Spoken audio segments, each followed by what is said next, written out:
Hello everyone, welcome to student India.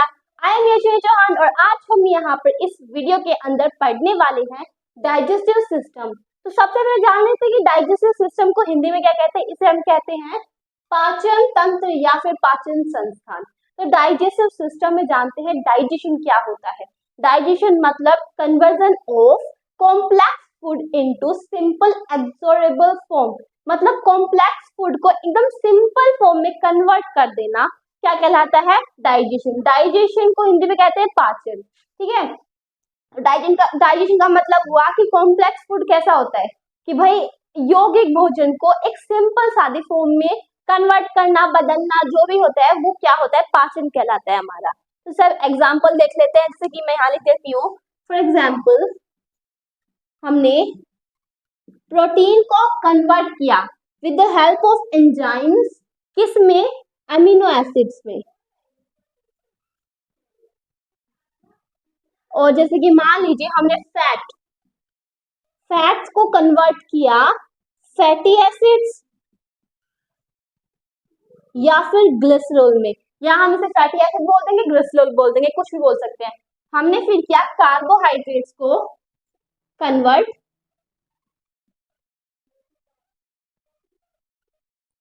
With the help of enzymes. तो यहाँ पे देखिए कार्बोहाइड्रेट्स को कन्वर्ट किया ग्लूकोज में।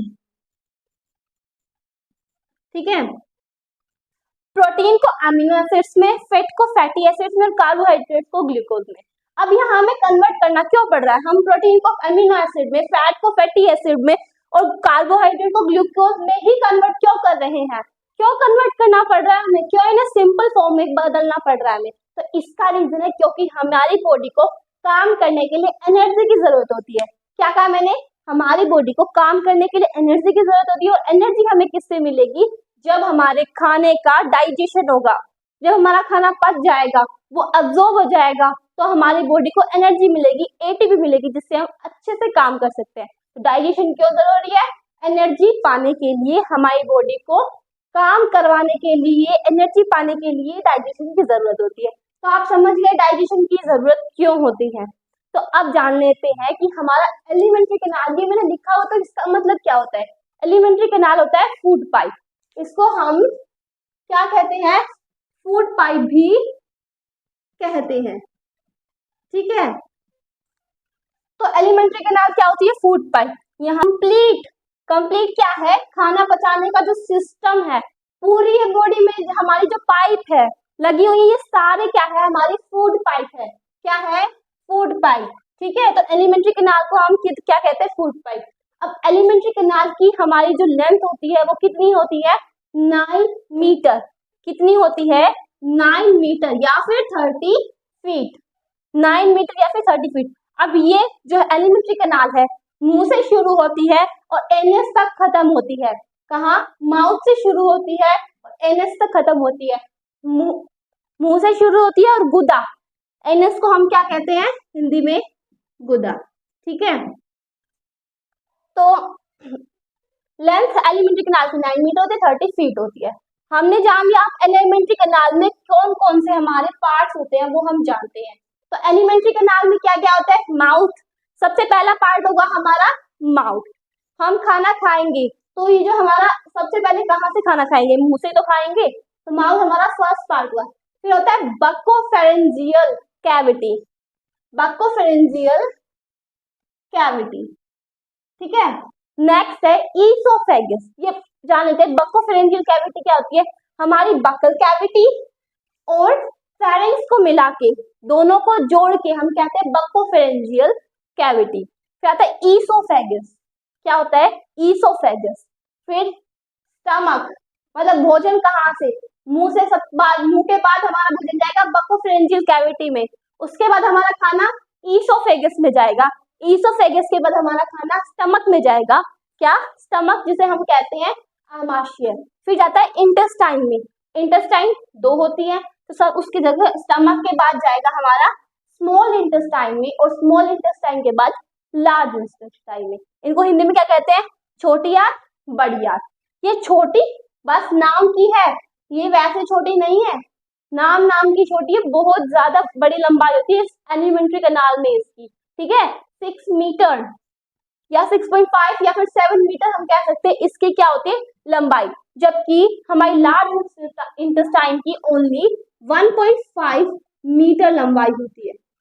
इसे लार्ज किसकी वजह से कहा है, विड्थ की वजह से। यहाँ पर देख लीजिए आप, इसकी विड्थ स्मॉल इंटेस्टाइन की विड्थ से ज्यादा है, इसीलिए हम इसे लार्ज इंटेस्टाइन बोलते हैं, और हमारी स्मॉल इंटेस्टाइन की विड्थ कम है, इसीलिए हम इसे क्या बोलते हैं, स्मॉल इंटेस्टाइन। तो आप समझ गए होंगे कि एलिमेंट्री कैनाल क्या होती है, इसे हम क्या बोलते हैं, फूड पाइप। तो फूड पाइप में कितने पार्ट्स होते हैं, 1 2 3 4 5 6 7, मतलब 7 पार्ट्स होते हैं हमारे इसमें एलिमेंट्री कैनाल में। तो सबसे पहला पार्ट है माउथ, जो हम अब जानेंगे। अब हम देखते हैं माउथ। तो देखिए माउथ में सबसे पहला पार्ट आता है टीथ। तो टीथ मतलब दांत। दांत हमारा क्या काम करते हैं, भोजन को पचाने में। तो ये भोजन को चबाते हैं, काटते हैं, जिससे भोजन क्या बन जाता है, बोलस। मतलब बोलस अभी नहीं बनेगा, पर देखिए जैसे कि भोजन को चबाया, हमने भोजन को काटा, जिसकी वजह से क्या वो एक लिक्विड फॉर्म में जा रहा है। अब लिक्विड फॉर्म में हमारे भोजन सलाइवा की वजह से जाता है, क्योंकि हमारी जो जीभ होती है, टीथ के बाद जीभ आती है, टंग आती है, टंग के पीछे सलाइवी ग्लैंड होते हैं, जो क्या करते हैं, सलाइवा रिलीज करते हैं। तो सलाइवा के पास एक एंजाइम होता है जिसका नाम होता है टाइलिन। टाइलिन क्या करेगा, स्टार्च को माल्टोज में तोड़ता है, स्टार्च को माल्टोज में तोड़ेगा, ठीक है। तो स्टार्च को माल्टोज में तोड़ दिया। यहाँ पे एक बात और आती है, 30% ऑफ स्टार्च। अब आप कहोगे स्टार्च कहाँ पे है, तो स्टार्च कार्बोहाइड्रेट, बात एक ही है। 30% ऑफ स्टार्च हमारा माउथ में डाइजेस्ट होता है, डाइजेस्ट बाय आवर माउथ, ठीक है। मैंने क्या कहा, 30% ऑफ स्टार्च हमारा किस में डाइजेस्ट होगा, माउथ में। तो स्टार्च माल्टोज में कन्वर्ट हो गया, फिर बाद में ये नीचे जाके स्टमक में जाएगा, स्टमक में जाके कन्वर्ट होता है ग्लूकोज में। तो अभी नहीं कह सकते कि आप यहाँ पे तो ये माल्टोज में क्या हो गया, डाइजेस्ट हो गया, क्योंकि यहाँ पर सिर्फ 30% हुआ है। तो अभी यहाँ पे हमारा 70% बाकी है स्टार्च। मैंने क्या बताया कि जो सलाइवा होता है उसके अंदर टाइलिन नाम का एक एंजाइम होता है, जो सलाइवा स्टार्च को डाइजेस्ट करता है माल्टोज के अंदर, ठीक है। उसके बाद आता है पीएच। सलाइवा का पीएच क्या होता है, 6.8। इट मीन्स ये एसिडिक है, ये एसिडिक है, पर ये वीक एसिडिक है, वीक एसिड, ठीक है। क्योंकि 6.8 7 पे तो क्या आ जाता है, न्यूट्रल हो जाता है। 6.8 पे ये वीक एसिडिक है, तो ना ज्यादा ये हम इसे एसिडिक कर सकते हैं, बेसिक तो है ये, ठीक है। तो आप क्या समझे कि सलाइवा का पीएच कितना होगा, 6.8 होता है। उसके बाद भोजन कहाँ जाता है, ईसोफेगस में। माउथ से खाना खाया, हमने जान लिया। उसके बाद क्या होता है, टीथ हमारे भोजन को चबाने में, काटने में हेल्प करता है। फिर सलाइवा में एक एंजाइम होता है टाइलिन नाम का, वो क्या करता है, स्टार्च को माल्टोज में कन्वर्ट करता है। फिर सलाइवा का जो पीएच होता है 6.8 होता है। 30% ऑफ स्टार्च हमारे मुंह में ही डाइजेस्ट हो जाता है, पच जाता है। उसके बाद जानेंगे अब हम ईसोफेगस के बारे में।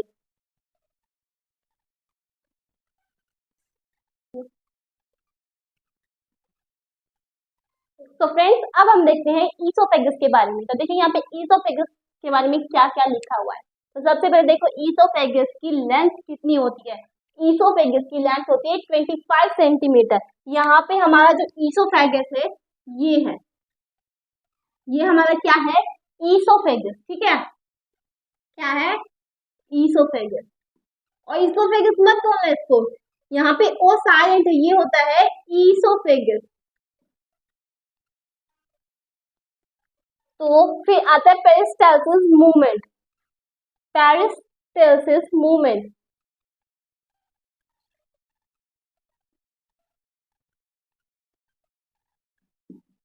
तो पेरिस्टाल्सिस मूवमेंट क्या होती है, the contraction and expansion of the pipe. मतलब जो खाने को, जैसे कि हमने खाना खाया, खाने के बाद हमने खाने को धक्का मारा, पुश किया, लेकिन हम खाना नहीं खाते, खाना खाते, ऐसे हमने क्या किया, पुश किया। उसके बाद की जो मूवमेंट होती है, उसके बाद हमारा कोई वो नहीं है फंडा, सारा काम खुद कौन करेगा, ईसोफेगस करेगा। खाना स्टमक तक कौन पहुंचाएगा, हमारा ईसोफेगस पहुंचाएगा। हमें खाना को धक्का देके ईसोफेगस तक लाना था, इतना काम तो हमारा था, पर ईसोफेगस अब सारा काम खुद करेगा। तो क्या करता है वो, मतलब क्या होता है, कॉन्ट्रैक्ट होता है, एक्सपेंड होता है, कॉन्ट्रैक्ट होता है, एक्सपेंड होता है, ये सारा काम क्या होता है, ऐसे करके जो खाना होता है, जैसे खाना मान लीजिए ये हमारा ईसोफेगस है, यहाँ पे हमारा खाना है। अभी मैंने आपको बताया नहीं बोलस क्या होता है। जो बोलस होता है वो जैसे कि मैंने बताया था कि हम खाना खाते हैं, खाना खाने के बाद वो जो सलाइवा में मिक्स हो जाता है भोजन, हमारा जो फूड है वो सलाइवा में जो मिक्स होता है उसे हम दोनों को क्या कह देते हैं, मिलाकर, जैसे कहते हैं कि फूड प्लस सलाइवा, इन दोनों को मिक्स करके हम कहेंगे बोलस। ये हमारा हो गया बोलस। अब आप समझ रहे थे कि ये हमारी फूड पाइप है, हमने खाना धक्का दिया, धक्का देने के बाद वो पहुंच गया हमारे ईसोफेगस में, ईसोफेगस में पहुंच के यहाँ मान लीजिए हमारा भोजन है, जहां भोजन होगा तो ये क्या हो जाएगी, हमारी जो फूड पाइप है क्या हो जाएगी, ये फूड पाइप एक्सटेंड हो जाएगी, ये फूड पाइप ऐसे हो जाएगी, ठीक है, ये फूड पाइप ऐसे हो जाएगी, फिर खाना नीचे जाएगा, फिर फूड पाइप यहाँ ऐसे हो जाएगी और ये फिर से अपने वास्तविक रूप में आ जाएगी जैसे थी, ठीक है। तो इसका क्या मतलब है, ये खाना कॉन्ट्रैक्शन और expansion of the food pipe mean pipe oesophagus.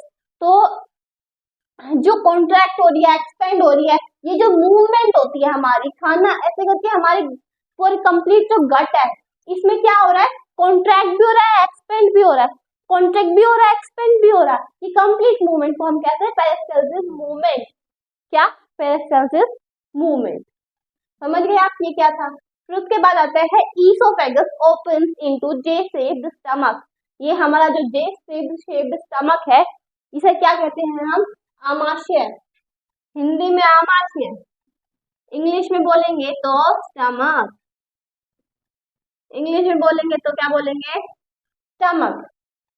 क्या कई बार मैंने सुना है सब बोलते हैं स्टमच, ये स्टमक होता है, स्टमच नहीं होता, स्टोमच ऐसे भी बोलते हैं, स्टोमच, स्टमक होता है, ठीक है। इसकी प्रोनाउंसिएशन क्या है, स्टमक। तो अब हमारा खाना कहाँ पहुंच गया है, स्टमक में। इतना ही था, जैसे कि ईसोफेगस की लेंथ 25 सेंटीमीटर होती है, पेरिस्टाल्सिस मूवमेंट करता है, उसके बाद हमारा खाना पहुंच जाता है स्टमक में। अब जो स्टमक में क्या होते हैं, गैस्ट्रिक ग्लैंड्स होते हैं। क्या होता है, कहाँ है हम, स्टमक।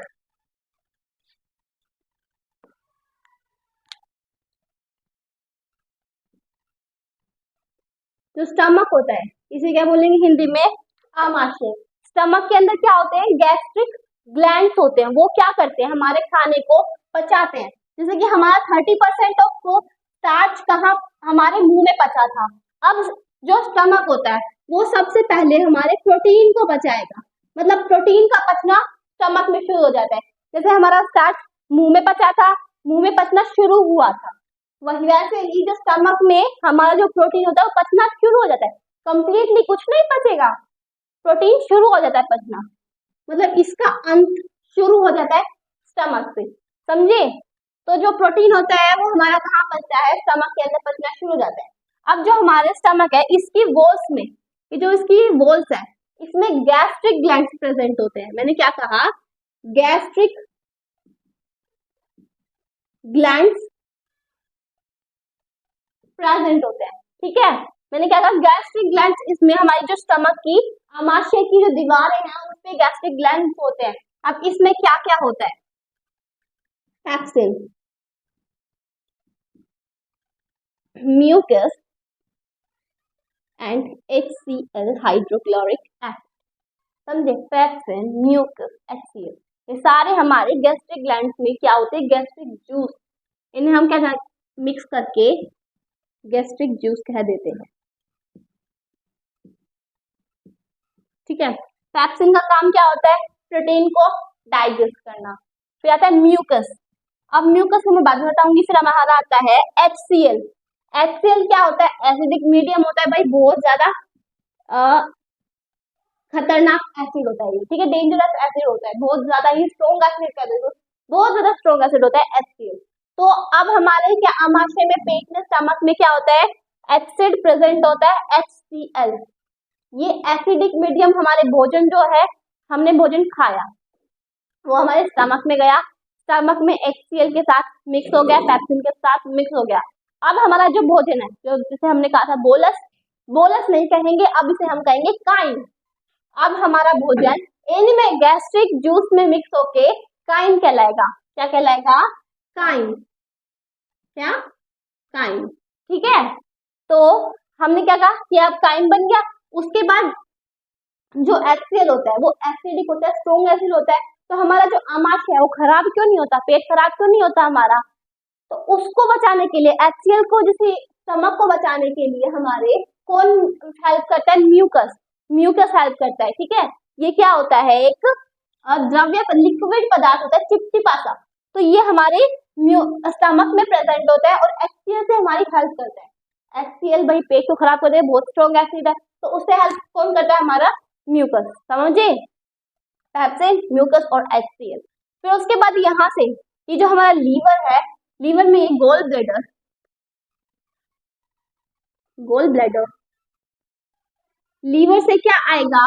पित्तरस, पित्तरस या फिर बाइल जूस, जिसके अंदर कोई भी एंजाइम नहीं होता है। क्या कहा मैंने? बाइल जूस के अंदर कोई एंजाइम नहीं होता। यहाँ पर वो क्या छोड़ता है? अपना जूस छोड़ता है। बाइल जूस छोड़ेगा कौन? लीवर। लीवर जैसे कि गोल ब्लैडर के अंदर बाइल जूस स्टोर होता है, लीवर के अंदर बनेगा, गोल ब्लैडर के अंदर स्टोर होगा, और ये क्या? बाइल जूस को छोड़ेगा। बाइल जूस को क्या करेगा? छोड़ेगा। वो हमारे जाएगा स्टमक में तो नहीं जाएगा, पर ये इंटेस्टाइन में जाके मिक्स होगा। कहाँ जाएगा? इंटेस्टाइन में। उसके बाद ये हमारा जो पेनक्रियाज है, क्या कहा मैंने? पेनक्रियाज, इसे हम कहते हैं अग्नाशय। अग्नाशय, समझे? ये होता है हमारा अग्नाशय। इसमें क्या होता है? इसमें भी एक पेनक्रियाटिक जूस, मतलब एक नहीं, मतलब पेनक्रियाटिक जूस मिक्स होते हैं, प्रेजेंट होते हैं, जो हमारे कहाँ जाते हैं? इंटेस्टाइन में जाते हैं। क्या कहा मैंने? कि अग्नाशय के अंदर, पेनक्रियाज के अंदर पेनक्रियाटिक जूस मिक्स होते हैं, जो कहाँ जाते हैं? हमारे इंटेस्टाइन की यहाँ पर जाते हैं, मतलब शुरुआत में जाते हैं, जिसे हम क्या कहते हैं? ड्यूडेनम। क्या कहा मैंने? ड्यूडेनम। ठीक है, तो ये हमारे ड्यूडेनम में गए हैं। यहाँ पर जाके जैसे कि हमारा खाना अब कहाँ जाएगा? स्मॉल इंटेस्टाइन में जाएगा। स्मॉल इंटेस्टाइन में गया। यहाँ पे स्मॉल इंटेस्टाइन में इंटेस्टिनल क्या होते हैं? इंटेस्टिनल जूस होते हैं, जो कंप्लीट खाना, जैसे कि यहाँ से भी लीवर से इसके पास क्या आया? जूस आया। पेनक्रियाज से पेनक्रियाटिक जूस आया। यहाँ से तो इन्होंने खाना थोड़ा बहुत पचा ही दिया था। अब ये ड्यूडेनम में जाके क्या करेंगे? खाने के पचने की मतलब शुरुआत हो जाएगी, अच्छी शुरुआत हो जाएगी। यहाँ पे इंटेस्टिनल जूस होता है, वो 5 एंजाइम्स प्रोड्यूस करता है। तो अब यहाँ से हमारा खाना हो जाएगा, मतलब कंप्लीट डाइजेस्ट। ठीक है, तो अब हमारा खाना पच चुका है। पचने के बाद वो कहाँ जाएगा? लार्ज इंटेस्टाइन में। कहाँ जाएगा? मतलब जैसे कि हमारा खाना पच गया, पचने के बाद लार्ज इंटेस्टाइन में गया। यहाँ इसके पीछे कुछ वो होती है विली, फिंगर लाइक स्ट्रक्चर। कैसे होते हैं? फिंगर लाइक स्ट्रक्चर होते हैं, जिन्हें हम कहते हैं विलाई या फिर विली। ठीक है, तो विली क्या करती है? जो खाना जैसे कि हमने पचा दिए, जो पचा हुआ भोजन वो क्या हो गया? एब्जॉर्ब कर लेता है। और जो वेस्ट प्रोडक्ट होता है कि भाई हमें इसकी जरूरत नहीं होती, तो वो कहाँ जाएगा? अब लार्ज इंटेस्टाइन में जाएगा। कहाँ जाएगा? लार्ज इंटेस्टाइन में। लार्ज इंटेस्टाइन में जाके एनएस की हेल्प से बाहर निकल जाएगा। क्या कहा मैंने? लार्ज इंटेस्टाइन में जाएगा और एनएस की हेल्प से बाहर निकल जाएगा। ये होता है एनएस। ठीक है, तो आप समझ गए होंगे मैं क्या कह रही हूँ, कि हमने जैसे भोजन यहाँ पर पच गया, यहाँ पचने के बाद लार्ज इंटेस्टाइन में गया और सारा भोजन, जो भोजन नहीं, वेस्ट प्रोडक्ट निकल गया। अब यहाँ पे जो मोस्ट ऑफ द वाटर होता है वो क्या होता है? डाइजेस्ट नहीं होता है, वो एब्जॉर्ब कर लिया जाता है। लार्ज इंटेस्टाइन में most of the water absorb होता है। क्या कहा मैंने? लार्ज इंटेस्टाइन में most of the water absorb होता है। तो यही था, यही हमारी कहानी थी। एक बार देख लो, भोजन कहाँ गया? हमारा माउथ में, माउथ से ईसोफेगस, ईसोफेगस ने पेरिस्टाल्टिक मूवमेंट की, जिसकी वजह से भोजन हमारे स्टमक में गया। स्टमक में क्या किया आपने? गैस्ट्रिक जूस क्या किए? प्रोड्यूस किए। भोजन यहाँ पे काइम बन गया। काइम बना तो क्या हुआ? वो ड्यूडेनम में गया। ड्यूडेनम में गया जहाँ हमारे स्मॉल इंटेस्टाइन की शुरुआत हो जाती है, और लीवर क्या करते हैं? अपना बाइल जूस प्रोड्यूस करता है। प्रोड्यूस करने के बाद गोल ब्लैडर को देता है। गोल ब्लैडर इंटेस्टाइन को देती है। फिर हमारा जो पेनक्रियाज अग्नाशय है वो क्या करेगा, वो भी अपना सारा जो भी पेनक्रियाटिक जूस है किसको देगा, हमारे इंटेस्टाइन को। इंटेस्टाइन को देने के बाद जो हमारी इंटेस्टाइन है वो इंटेस्टिनल जूस प्रोड्यूस करेगी, भोजन को कम्प्लीटली डाइजेस्ट कर देगी। डाइजेस्ट करने के बाद वो जो small intestine large intestine absorb कर लेगी। जो अब्जॉर्ब नहीं होता है, जो वेस्ट होता है, वो लार्ज इंटेस्टाइन एनएस की हेल्प से बाहर निकाल देती है। तो यही हमारी पूरी कहानी थी डाइजेस्टिव सिस्टम में, और आप समझ गए कि बहुत ज्यादा ही इजीली मैंने आपको समझाने की कोशिश की है। और अगर आपको मेरी वीडियो अच्छी लगे तो लाइक करें, सब्सक्राइब करें एंड शेयर करें। Thanks for watching my video. तब तक के लिए जय हिंद, जय भारत।